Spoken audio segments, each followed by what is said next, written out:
Tiny chance. Tiny chance. Make a size. When you sign up with Next, they'll ask you some questions. That's because you're getting the exact coverage for your risk. Also, you're not overpaying for what you. What a look at. Holy. Oh, he's jumping, he's jumping. Shark to be after him. I think I've done it, guys. Look at this. Might be a bigger one in here, though. Oi. You beautiful thing. Oh, yes. G'day, guys. Welcome back. Now, the next few days, we're doing a survival challenge, recreating one of the worst moments of my life. So a couple of years ago, Fran and I, we went on a 4-month trip camping up the east coast of Australia, but about halfway into that trip, we lost the boat. Our worst nightmare happened. We'd gone ashore on an island. We were hunting in the shallows. Basically, we'd come back down, and the boat was adrift. Shit. I've got the boat. I'm not sailing. I made a decision to jump in and go after the boat, and the next few hours was the hardest thing I'd ever done up to that point. And I've often thought, what would have happened if we didn't get the boat that day? So I'm going to recreate that exact situation with the exact same things we had on shore, and we've just lost the boat. This is what I had that day. I had a pair of reef shoes that I quickly threw on the ground, a shirt, a hat. We had a hand spear. Basically, we were just going ashore for an hour or two trying to get a feed, and I'll show you what I've got in here. So on that day, we just finished all of our water before the incident took place. This might come in handy later. We've got a bit of zinc, a GoPro, a second GoPro, and a couple of spare GoPro batteries. That's it, guys. This is a day I really never wanted to recreate, but let's start this survival challenge. And it was about at this moment, I was like, oh, shit. And there was a moment of realization where while we've been camping on the islands for a couple of weeks now, you take away a few key items. You take away food, you take away water, take away shelter, take away the ability for fire, and all of a sudden it turns from a fun camping trip into like a real life survival situation. And that's what we're faced with that day. So let's see how we go. First things first, I'm going to go for a bit of a walk along the tide line here to see if there's anything useful washed in. Probably wouldn't take my chances with that. No. Thankfully, if you find yourself in a survival situation, there's all sorts of stuff that gets washed in on the tide line. We'll see what we can come up with here. So maybe starting fire is going to be one of the biggest challenges we've got here. Something like this could come in handy later. No. Oh, yeah. A rusty old light bulb. It's amazing how many of these you find intact on the beach. This could come in handy later. Now, on that day, we've been up in the mangroves using a hand spear to catch some fish. It was probably one of the fishiest areas I've ever seen. There was huge, big fish caught in the mangroves, and we were able to get a couple of really nice mangrove jack that day. But this spear is now a lot blunter than it once was, but hopefully it could come in handy. The other thing I did have that day was a small knife. So I do have a small knife and a hand spear. Let's see what we can do. While the tide's low, I'm just seeing if there's any fish cruising along here.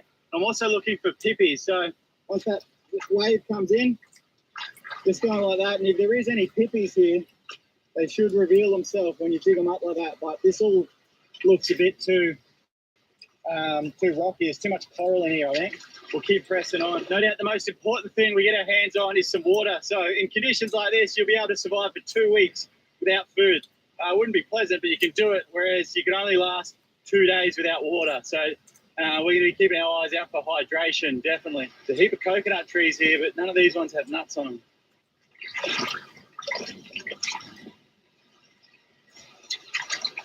Nothing. Guys, there's 3 bonefish that are just coming up, and the bodies are almost out of the water here. I need to get one of these fish, hey? They seem to be coming in with the waves.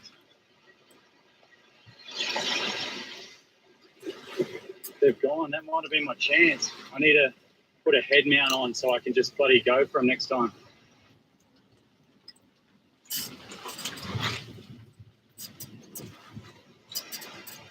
Oh, no!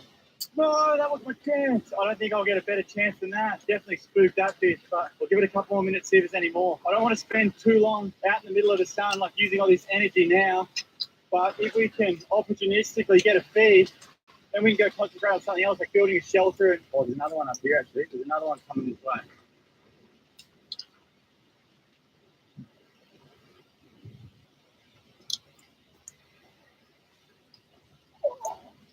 I just hesitated and he spooked. Bugger. Because the tide's so low, where these bonefish are normally feeding is actually almost out of the water at the moment. And as the waves are lapping, it's stirring all the worms and that type of thing up that the bonefish are eating. So I think I've only got like a small window of opportunity here, maybe 20, 30 minutes while the tide's low. And then I think I'm going to miss my chance. Let's have another crack. Get live tax expert help free, plus a final review free with TurboTax Live. Simple tax returns only. See if you qualify. Get the TurboTax app now. It's not even fair, dog. What are you talking about, Tree? People come into Chewy's and get heaping plates of Tex-Mex, and we get none. Yeah! I want a margarita. Heaping plates of Tex-Mex. See y'all at Chewy's.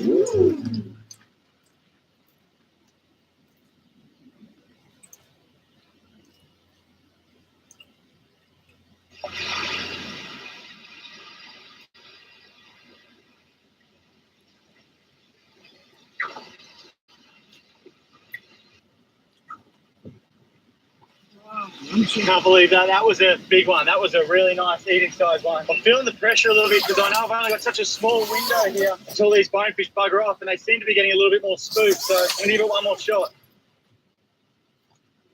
This time around, I've actually got one major advantage over what I did a couple of years ago when the incident took place. This morning, I've had my AG1s. While on that trip, we were pretty much solely relying on the ocean and the land. So we were having a fair bit of luck catching seafood and the protein side of things, but the reality of it when it comes to relying on bush tucker, there's not always that much around. As time went on, our diet was really suffering. Given up on that. The sun's gone behind the clouds now. There goes our chance of starting a fire with a magnifying glass. From that day, there's been a lot of questions like, what if we didn't get to the boat? And to put quite simply, we'd need to then find hydration. We've got coconut, so we've got that sorted. The next step is we basically got to get out of there. To do that, we'd have to create a signal fire. We'd see a boat pass by maybe every couple of weeks, even sometimes up to a month without seeing anyone. So we've got hydration. We need to find food. At some point, we need to get a signal fire going. We'll have another crack later. This is a beach almond tree, so I'm going to fill my pockets with this and go back to base camp. All right, as that tide's pushing in now, we've come around, and in these rock pools, it's a pretty good place to look for a bit of a feed. So let's see what we can find here. All along the rock pools here, there's these tiny little snails. There's not too much meat in them, but at least they're an easy feed, so I'll actually fill my pockets with these as well.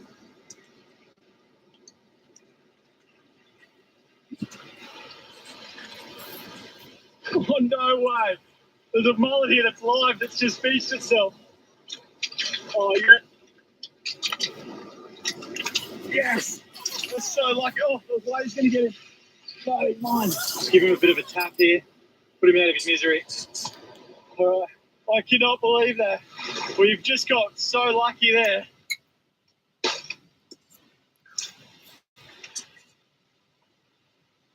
Just returning back to camp. Look at it, right out the front. There's a big turtle. Oh, oh, oh no. Oh no, what's happened? Oh, this. Holy moly. Something has eaten this turtle. Oh no, I thought this was a big friendly turtle that's come to say hello. But the sharks have eaten. Look at the teeth marks here. Holy guys. This would have been a tiger shark. It's the only shark around here that's big enough to have a go at these turtles. Oh, that's so sad, but kind of nerve-wracking because this is one of the areas where, you know, if I had a mask, I'd be going swimming straight out here looking for a feed. Somewhat successful hunting and gathering mission. A bit more luck than anything else with that, but we do have sort of just enough for a bit of a feed tonight. You know what, that afternoon sun is really poking its head through now that the clouds are pissed off. I might have another go with this fire. Let's move these across the sun. Oh yeah, this is pretty good here. Trying to make a way for this light bulb to stay still without relying on my hand. Oh, you know what? I think I've done it, guys.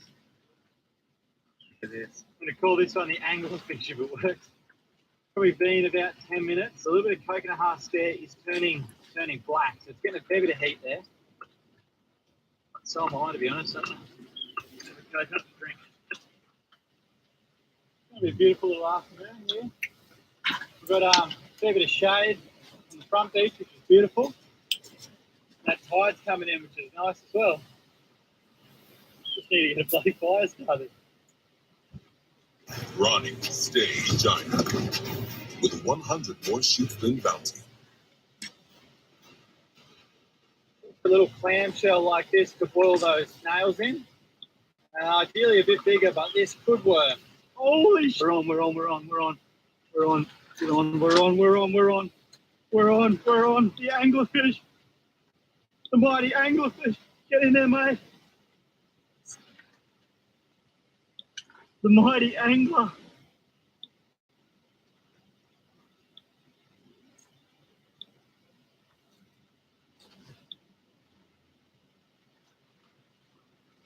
Yeah, baby. You beautiful thing. Oh, yes. Yes. Go, you good thing. The anglerfish has come good. Ew. I come back and the angler had her up and smoking. You beauty. Gotta get some more wood for him. Oh, I don't know how much of that I got. I come and as I clicked record, I knocked the camera over. Better take that off before we light anything else on fire. The game plan is now to not have to do that again. So let's kind of stoke this fire up so it just keeps on burning. Just looking for a bit of decent timber. There's a few bits and pieces here. This timber should keep going for a little bit longer than the stuff washed in from the ocean. And this one's going to be the all-nighter. Things are starting to come together. Going to give these a bit of a wash. Next thing, these coconuts, the dark ones, these are the good eating ones, but they're pretty tricky to get open. Actually, they're quite difficult to get open. So I'm going to try and make something which makes life a little bit easier. So open these guys up.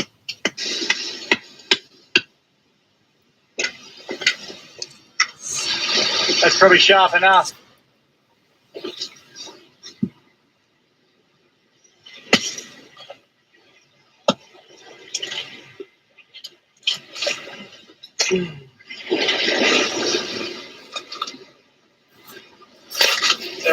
Finally. Oh, there we go. This is going to be entree once we open it up. Oh no. The fire's gone out again, not again. Don't make me get the anglerfish onto you. We're going to need some of this. Oh no, rule number one was to not let the fire go out. But generally, if you've got smoke, you're a good chance of getting it back. Put all that on top of that. Give it a minute.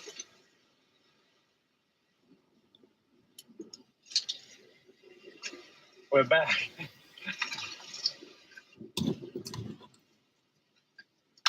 There we go.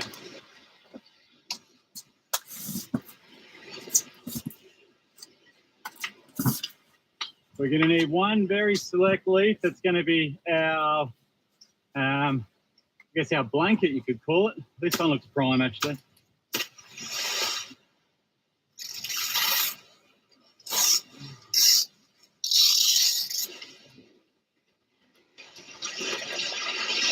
A lot of animals like the bowerbird will actually use their nest making skills to attract a mate. And the one with the best nest gets a mate. And I think Fran will be happy to know I won't be attracting any mates out here, but it is pretty important just to have something to sleep on to get off the sand. Anyone who's tried sleeping on the sand, it seems like a great idea. Till about the middle of the night, you actually get cold. You get really cold. So this is going to go between me and the sand. Let's put it into our little hut, see how it fits. All right, I'm going to go for a bit of a walk along the beach, see if there's anything else that we can pick up to add to this dinner. Probably got about 45 minutes until the sun sets. We'll come back for a bit of a cook-up. The snails are trying to make a getaway. We lost one. So this is that big dead turtle that's washed down the beach a bit further. I'm expecting to see like a big fin following it, like a tiger shark or something like that. That would be putting out some serious smell that the sharks love. Looks like they've got most of the good parts. It's amazing how strong the shell is.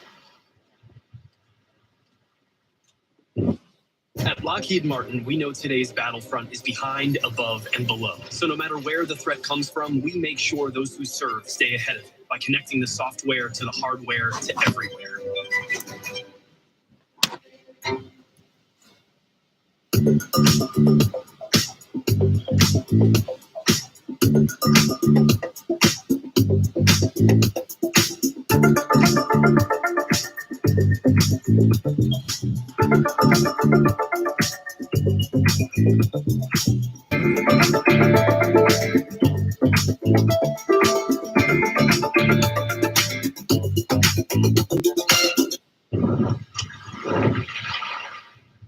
Oh no! Oh, that was going to be dinner. I thought that was my chance. I've been waiting all day for that. I'm going to need this and this one.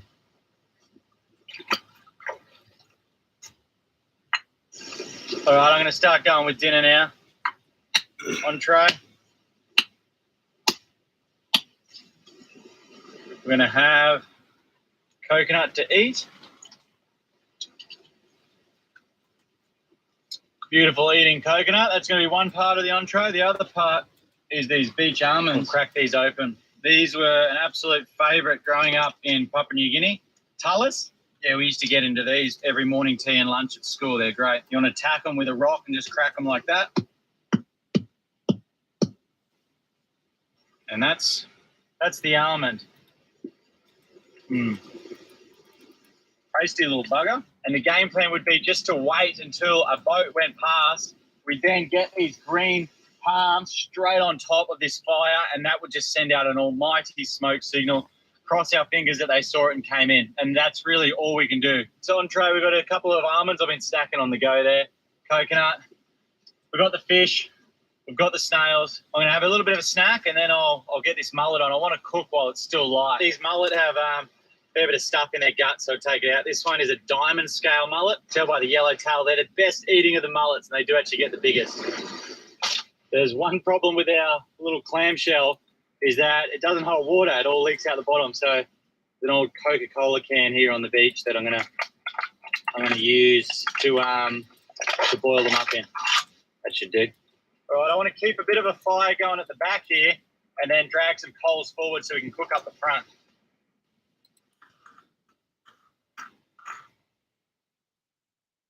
Pretty special. That fish on there. These guys should just boil there. Woo! All right, let's see how that goes. So this little period of happy hour now where we've got everything we need. We've got fire, got food, got shelter, got water or coconuts. And it's not too hot. It's just bloody beautiful. I'm going to enjoy this. Oh, see they're boiling now. That's what we want. They would be done. I'll just flip this. Oh. All right, time to serve up. Nice. Yeah, that's pretty hot. Dinner is served. Mullet, snails, and coconut and beach almonds. All right, to get into these snails, a knife, and I'll just pull out like that. Just sort of like a little bite-sized pistachio type setup. Tasty though. Yeah, nice. Feeling away nicely. Oh yeah, there we go. We're just going to have to let it cool down for a sec. Pretty good meat on these mullets. I've got to say the first day's been a success. We did get very lucky with one of those mullets literally jumping out of the water and beaching itself. I'll have to hone my hand spear technique more tomorrow, but while the days can be challenging, the night times when you're out camping like this seem to go for twice as long. Yeah, I hope tonight goes all right. I'm exhausted, so I'm going to stoke this fire up and do my best to get a bit of sleep. That is just the most beautiful full moon rise out there. Oh, wow, what a moment. 3 coconuts just wasn't anywhere near enough yet, so I've got a splitting headache. Feels like a horse that's just kicked me right there. But the strangest thing happened last night, and I haven't been spooked like this since I was a kid. This is going to get giving me goosebumps thinking about it. I was lying down here like this, and I had this blanket over the top of me like this, filming a night lapse there of the full moon rising. And as I was just kind of dozing off a little bit, I could hear all these noises, but there was always noises happening like hermit crabs and like rats in the bush. There was a noise of something like bigger than both of these things, and I just felt like, oh, someone's just arrived behind me, like a presence. I was like, no, G, don't be silly. No one could be there. It's just hermit crabs or something. So I just kind of dozed off. No joke. Like this is someone grabbed me there, right there. I just felt this hand, not aggressively, but to wake me up, and I wasn't like that. And of course, there's no one around. And then I was trying to rationalize it to myself. Maybe that was just like a bit of a cramp, twitch or something in the muscle there. And I was like, I know what I felt. There's no way that was a twitch or something. So from there, oh man, I was scared stiff. Hey, I haven't been like that since I was a kid. Like that was crazy. Good news is now the ghost has let me have a bit of a sleep, and we've got a big day ahead of us. But first things first, I'm going to drink sort of like 2 or 3 of these coconuts just to try and get my fluids up. What an amazing day. I'm going to go for a swim to wake up, and I hope whatever ate that turtle yesterday isn't hungry this morning.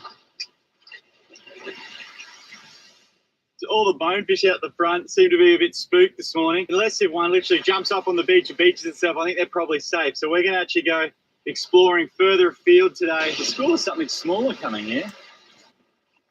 Little baitfish. So on that day where the boat went adrift, we were actually looking for mud crabs in an area kind of similar to this. So let's have a bit of a walk around here in search of a mud crab. Oh, here's a big hole. That didn't take long. I'm just having a tap around with the end of the spear. If there's a big crab in there, he'll latch on and let me know about it pretty quickly. No one home there, but we'll keep having a look around here. The sun's just reflecting off this little basin here, and it's seriously hot at the moment, so I don't want to spend too much time here, but just go around the corner and see if there's any mud crab holes. Turtle here that succumbed to the heat. It's kind of an eerie location when it's low tide like this. It's just skeletons on the flats, and that's kind of the only real sign of life. Shell of a crab. So the game plan with these holes is I just want to tap around and hopefully feel or hear a crab, and then I'll kind of know where he's sitting and I can get in there and try to get him out. But coming up with nothing in this one. Little drain here. Sometimes the crabs sit in this through the low tide, and then when the tide comes in, they use these to move elsewhere and feed.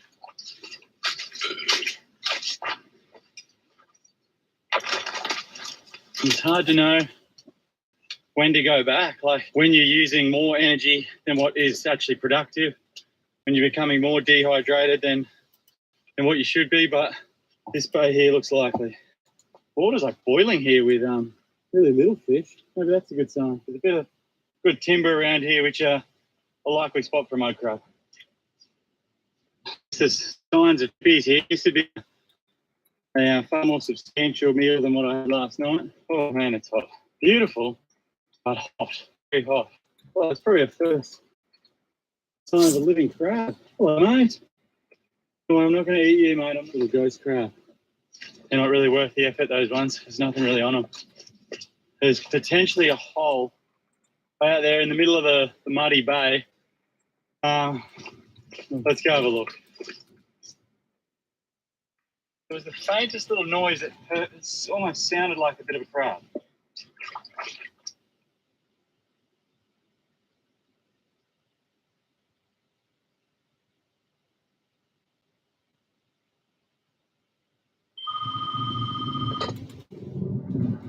I'm afraid I've got some bad news.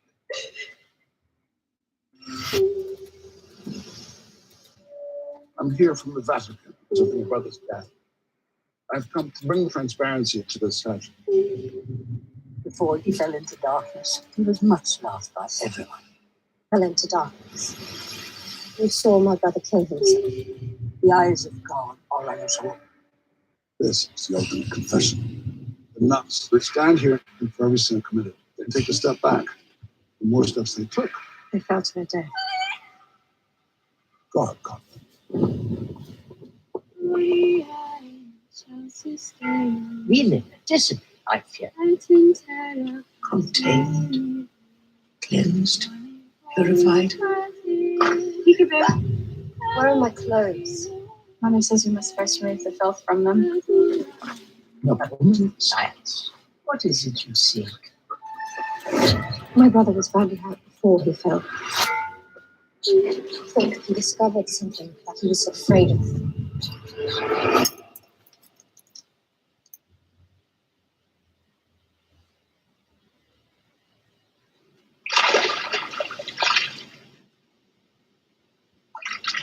There's a tiny shell of what once was a crab. Might be a bigger one in here though. Oi. Nothing worth our time in that one. I think this might have been a bad idea. Oh, geez, I'm cooking.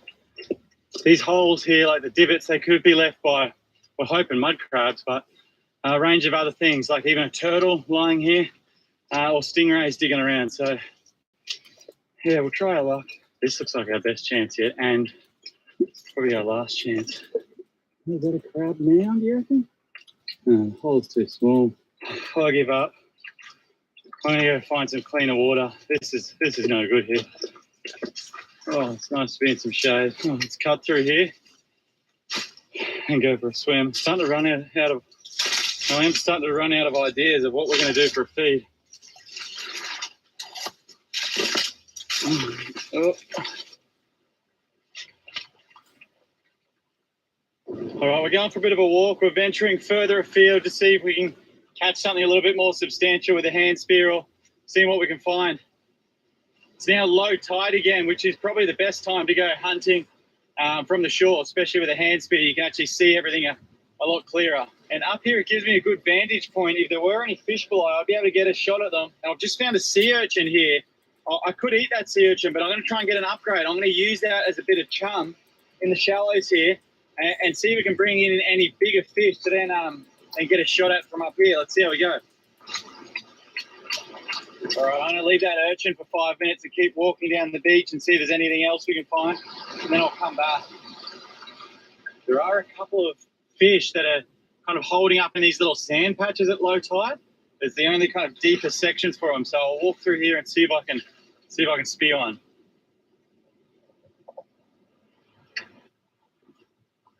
Wow.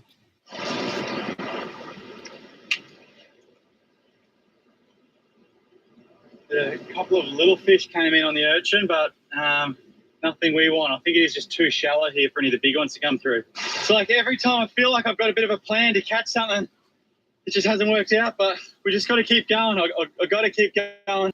We'll get a feed eventually. There's a good sand patch here, which is a deeper hole. I'm hoping there's some fish holding there, but to get a better look, I'm going to get up this tree and get a bird's eye view from them.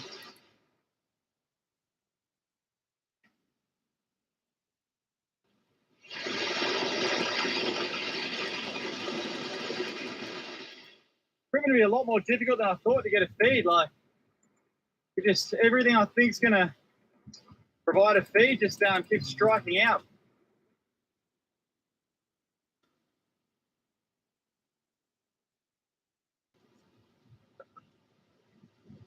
So this is the deeper sand patch where I was hoping to be full of fish, but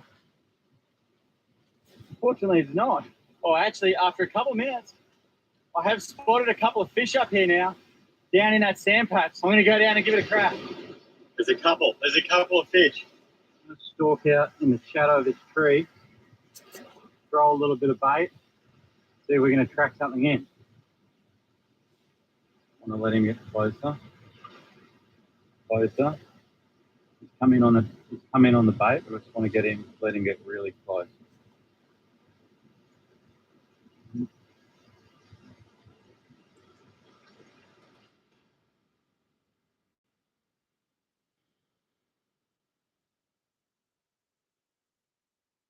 Yes! Oh, come on. No. No. Where is he? Come here, mate. I need you. Hey. Oh, he's jumping. He's jumping. Where is he? Come here, mate. Oh, he's slippery. Oh, my spear's too blunt. The shark will be after him. Yes! Yes! Persistence paid off! Persistence paid off! Check that out, we got one! We finally got one! Oh man, that was tough going. That is going to be lunch for us. Still got a bit of smoke going from the all-nighter, which is good. We'll get that going. It's going to smoke like crazy for a bit, but generally, if there's smoke, there's potential for fire. So it has proved to be a bit more challenging than I would have hoped and thought to get a feed and sort of go about day-to-day business out here. But with these type of survival situations, the statistics show if you can get through the first 24 hours, you're well on your way to surviving. You can get in a bit of a daily routine. Like the biggest thing here, I've got to keep hydration. There we go, we've got fire. Got to keep hydration, got to keep that fire going once you get it started. And then basically the food can come and go. It's not as important. And the whole get out plan for me is when I see that passing vessel, I'm going to throw the entire hut on.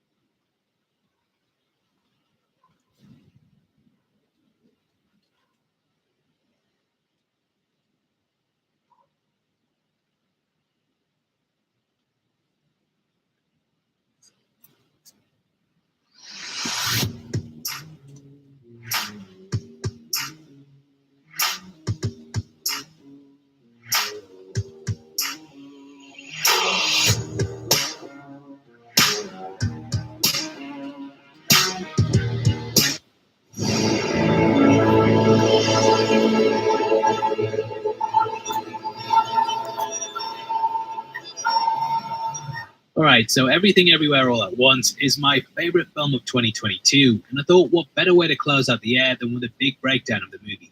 In this video, we're going to be going through the film scene by scene to point out all the hidden details, Easter eggs, and little gems that elevate this above most of the other movies released this year, in my opinion. To me, everything's really well put together, with even the title sequence being something that's staggered throughout the film during several shots that all echo each other.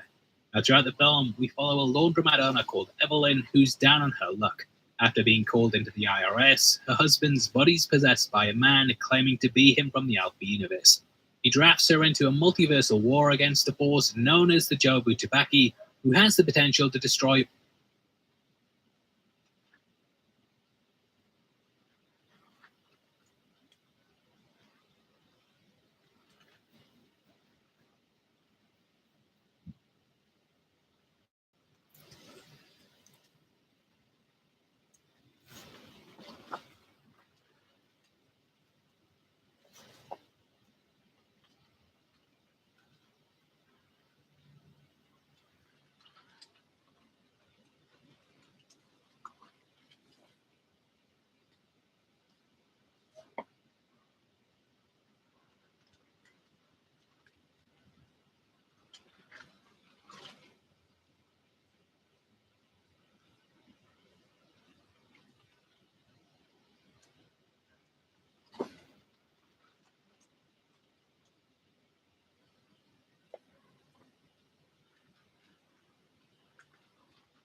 Ask your crush out to the cemetery and sniff your dead daughter's dresses, because we have the biggest caper to star Christian Bale since Netflix's The Pale Blue Eye is a historical murder mystery that'll have you like, okay, maybe not that frustrated, but you get the gist. In this video, we'll be taking a look at the film's ending, the clues leading to the killer, and, of course, its big twist. So strap on in and be sure to like and subscribe, because I may not always cover the shows you're watching, but when I do, it's pretty cool. Meet investigator Augustus Landor, renowned for his work solving some of New York's most difficult crimes. He's been called to West Point Military Academy to solve a most gruesome murder, the hanging of a young cadet who's found with his heart missing. This poor guy is Cadet Leroy Fry, the first in a series of grisly murders that Landor is tasked with solving. Along the way, Landor employs the help of a young Edgar Allan Poe, yes, the famous poet. But unfortunately, since this film and the book it's based off is historical fiction, none of this really happened.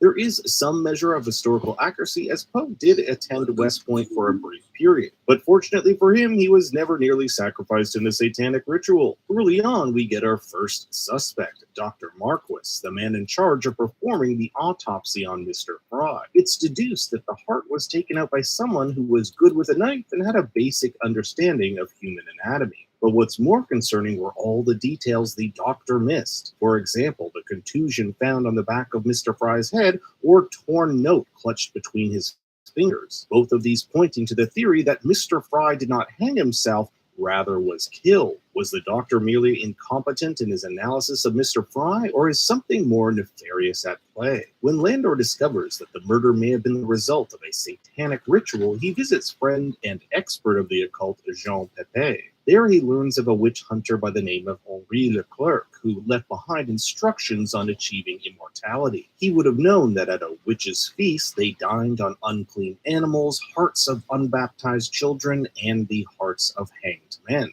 Perhaps hearts were pivotal in a ritual which would give this immortality. In an effort to gain more clues, Poe infiltrates Fry's friend group, which includes 3 men of importance: Randy Ballinger, Stoddard, and Artemis Marquis, the doctor's son. Soon he's invited over to the Marquis household, where he meets Artemis' sister Leah, whom he falls in love with. But Randy isn't too fond of Poe's admiration for Leah and attacks him at night, with Landor saving the day and fending off the attack. The next morning, however, Randy is found hung with his heart out, just like Cadet Fry. Poe and Landor are invited over to the Marquis home to mourn the death of Randy. There, Landor finds a few items of note: an odd-looking tome, a painting, which we'll later learn is that of witch hunter Henri Leclerc, and a West Point officer's jacket, one which is missing the bars on its shoulder. If you remember, one of the privates who was on guard the night of Fry's murder remembers being relieved by an officer who had these bars removed. With this, Landor deduces that Artemis, the only Marquis family member able to wear this jacket and pull off being an officer, is likely the killer, using the killings as some sort of satanic ritual to save his ailing sister. Well, it turns out the entire family is in on it. Leah has suffered from life-threatening seizures her entire life, and she told her family that she could hear the voice of Henri Leclerc. He would tell her how to cure her and achieve immortality. Now, Dr. Marquis had tried to help his daughter his entire life, but to no avail, and thus he was willing to indulge her in these occult dealings if it would mean her getting better. And according to him, Leah started to get better. Furthermore, Leah and Artemis promised their father that Cadet Fry was already dead when they got to him, so why not take out his heart and use it for this experiment?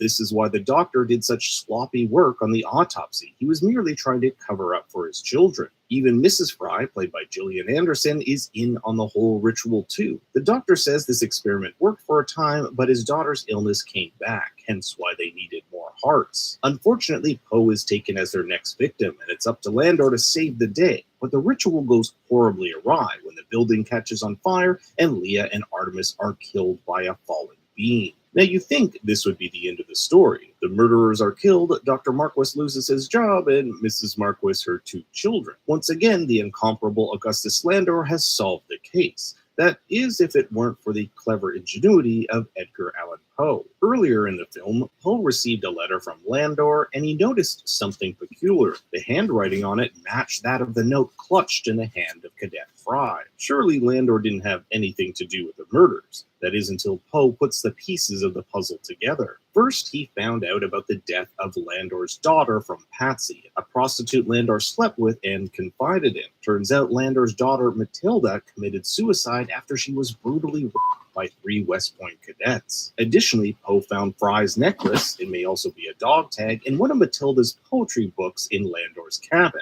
a necklace with the initials LF for Leroy Fry. In an act of revenge, Landor wrote a fake letter to Fry posing as Patsy. In the film, it's believed that this letter was actually written by Leah, but when Fry arrives at the location, he calls out for Patsy, implying he has some sort of relationship with this prostitute. This allowed Landor to lure Fry to a secluded location, murder him, but while he was stringing him up, he's nearly discovered and has to flee. The body is later discovered and taken back to the academy where Leah and Artemis snatch out the heart. This still leaves 2 other men who defiled his daughter. Landor discovered that man number 2 was Randy Ballinger after he read Fry's journal. He killed Randy and made the body look as though it was mutilated by Satanists. The third man was Stoddard, who fled from the academy after he knew someone was killing those responsible for Matilda's rape. According to Landor, he never killed Stoddard, saying that living the rest of your life looking over your shoulder is a fate worse than death. Upon repeat viewings, you can see the director has left breadcrumbs that hint Landor is the killer.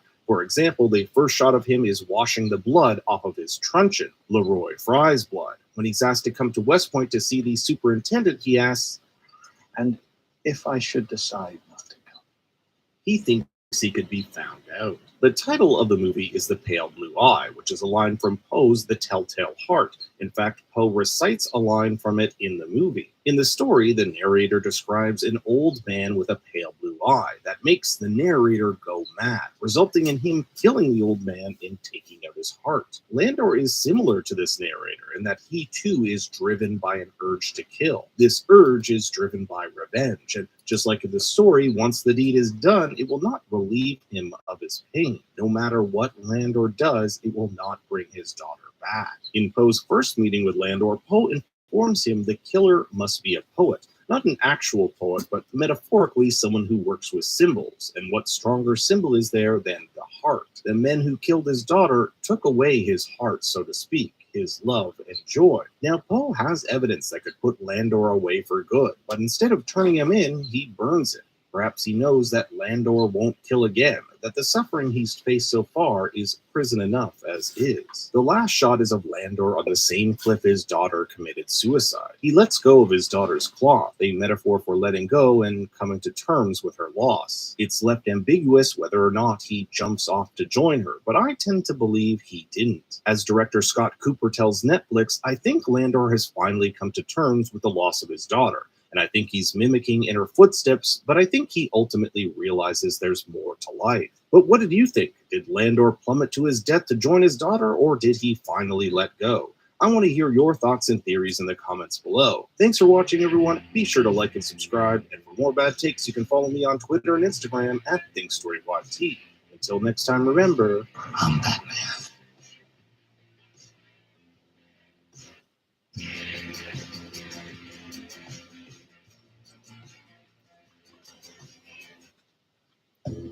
Meet Nicole All of Us. Nicole has a very cool e-com site where she sells her very cool vintage toys. Nicole's trying to find the best digital marketer for her business, but gets disappointed every single time. Hello, my name's John, and I'm the founder, co-founder, and CEO of John Johnson & Sons Digital Marketing and Beyond. Hey, John. So how many are you at one-man show? A lot. Okay.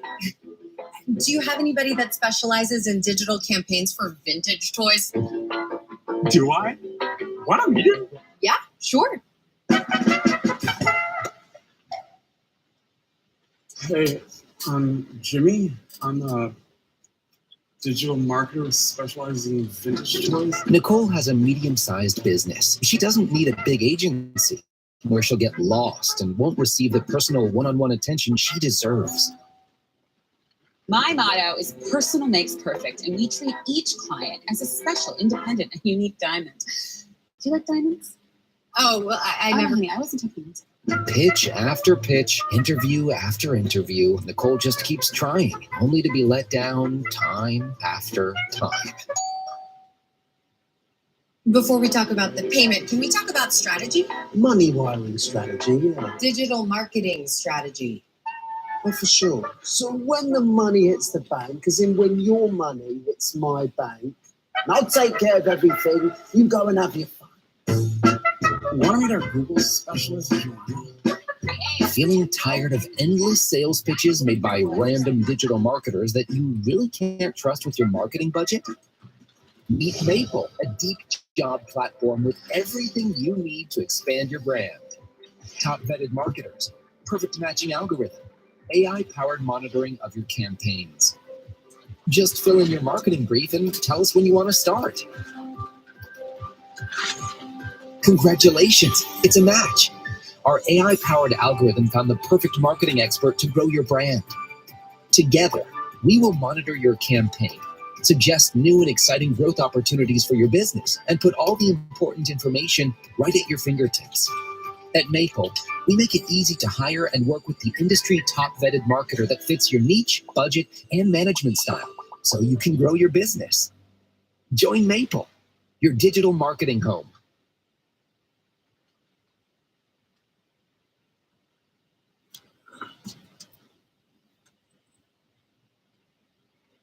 Dune is a movie with giant sandworms, mysterious witches, and Timothy Chalamet tripping balls in the desert. There's spaceships and spice and Zendaya with blue eyes, and almost none of it is explained. Even Dune's characters have to watch YouTube videos to understand the story. So what's going on in Dune? The movie is based on a book that was written by Frank Herbert in the 60s. There have been many attempts to adapt this book to movies and TV, and most of them aren't very good. Dune has been called unfilmable because the book is so weird and complicated. The writing is full of internal monologue and thoughts instead of action and dialogue. The plot is layered with heaps of secret plans and hidden motivations. Its world building is richly detailed, with hundreds of words for its languages, cultures, and religions.